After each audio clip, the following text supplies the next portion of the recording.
নমস্কার বন্ধুরা, প্রিয়া কুকিং লাইফস্টাইলে তোমাদের সবাইকে স্বাগতম। আজকে আমি তোমাদের সঙ্গে একটা নতুন স্বাদের একটা রেসিপি শেয়ার করব। আজকের রেসিপি হলো চিনি শিরায় ভেজা ময়দার মুচমুচে পিঠা। বানানো খুবই সহজ, আর এই পিঠাটা দেখতে যেমন সুন্দর, খেতে তার থেকে আরও খুবই টেস্টি। তো রেসিপিটা ভালো লাগলে চ্যানেলটি সাবস্ক্রাইব করো। তো চলো বানানো শুরু করি। এখানে আমি 1 কাপ দিয়ে 1.5 কাপ ময়দা নিয়েছি।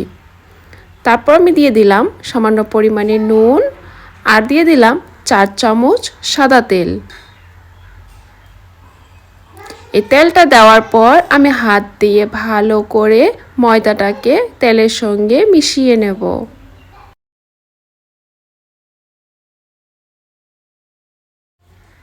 ময়দাটাকে আবার ভালো করে মেশানো হয়েছে, আর এখানে আমি নিয়েছি গরম জল, কুসুম কুসুম গরম জল। সেই গরম জল দিয়ে আমি একটা ডো বানিয়ে নেব, আর ডোটা একদম সফট করে বানিয়ে নিতে হবে।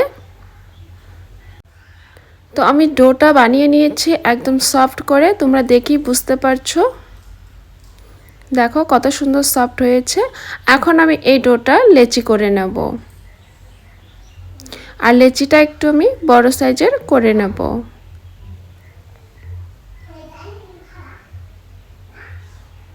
তো আমার সবগুলো লেচি করা হয়েছে, আর এইগুলো আমি সাইডে রেখে এখন আমি শিরাটা বানিয়ে নেব। তার জন্য আমি 1 কাপ চিনি নিয়েছি, আর সে কাপ দিয়ে আমি 2.5 কাপ জল দিয়ে দেব।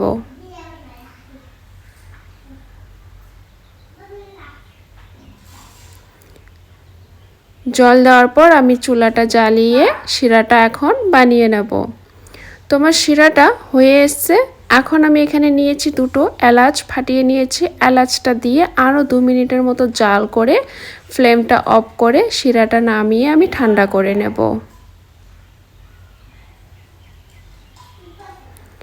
তারপর আমি লেচিগুলো সাইডে রেখে বেলুনি নিয়ে নিলাম। বেলুনিতে আমি একটা লেচি নিয়ে নিলাম। লেচির উপরে আমি কিছুটা ময়দা ছিটিয়ে দিলাম। এখন আমি লেচিটাকে বেলে নেব রুটির শেপে।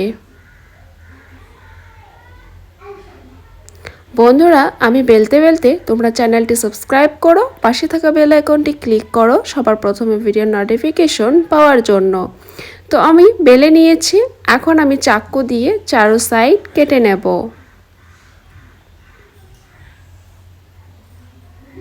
তোমার কাটা হয়েছে, এগুলো আমি সাইডে রেখে দেবো। এগুলো দিয়ে আমি আবার পরে বানাবো।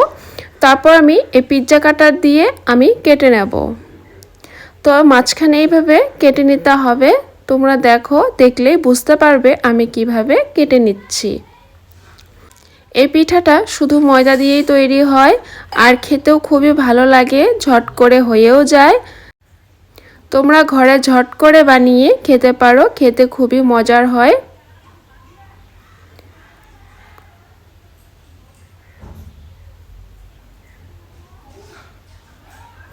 তো এইভাবে আমি সম্পূর্ণ রুটিটা কেটে নিয়েছি। দেখো, এখন এই সাইডগুলোতে জল ভালো করে লাগিয়ে দিতে হবে, না হলে ভাজার সময় খুলে যাবে। তো এইভাবে পোল্টে দেওয়ার পর এইভাবে ভালো করে নখ দিয়ে চেপে চেপে দিতে হবে। তারপর আবার জল লাগিয়ে এইভাবে আবার পোল্টে দিলাম। তারপর নখ দিয়ে আবার চেপে চেপে লাগিয়ে নিলাম। তো লাগানোর পর আবার জল দিয়ে সাইডগুলো এইভাবে মুড়ে দিতে হবে।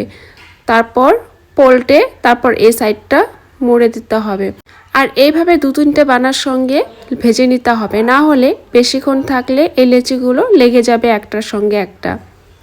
তো এটা আমার বানানো হয়েছে। দেখো, আমি এইভাবে পোল্টে নিয়ে এটা ডিজাইন করে বানিয়ে নিলাম। এইভাবে আমি সবগুলো বানিয়ে নেব। আর এইদিকে আমি চুলায় তেলটা গরম করে নিয়েছি, ফ্লেমটা মিডিয়াম ফ্লেমে রেখেছি। আমি 2টো বানিয়ে নিয়েছি, 2টো আমি দিয়ে দিলাম। বেশিক্ষণ থাকলে লেচিগুলো একটার সঙ্গে একটা লেগে যাবে, তাই আমি 2টো করে বানিয়ে তারপর ভেজে নিয়েছি। এক পাশটা হয়ে গেলে এইভাবে উল্টাপাল্টা করে ভেজে নিতে হবে। তো তোমরা তো দেখলে কত সোজা বানানো। তো তোমরাও ঘরে এইভাবে অবশ্যই ট্রাই করো, আর খেয়ে কিন্তু কমেন্টে জানিও কেমন হয়েছে। তো এইভাবে আমি উল্টা পাল্টা করে লাল করে ভেজে নেব। তো পিঠাগুলো আমার ভাজা হয়েছে, এখন আমি ছান্তা দিয়ে তুলে তেল ঝরে তারপর শিরাতে দিয়ে দেব। আর শিরাটা আমার কুসুম কুসুম গরম আছে, সেই কুসুম কুসুম গরম শিরাতেই দিতে হবে। তেলের থেকে তুলে আমি ডাইরেক্ট শিরাতে দিয়ে দিচ্ছি।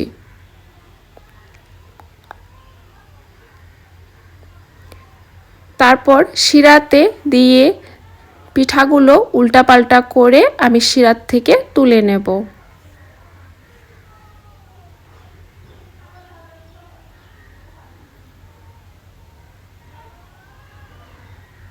তো আমি উল্টা পাল্টা করে নিয়েছি, এখন আমি একটা প্লেটে তুলে নেব। এইভাবে আমি সবগুলো বানিয়ে নিয়েছি, দেখতে পাচ্ছ কত সুন্দর হয়েছে আর একদম মুচমুচে হয়েছে, খেতে খুবই টেস্টি হয়েছে। তো এরকম নতুন রেসিপি দেখতে হলে চ্যানেলটি সাবস্ক্রাইব করুন।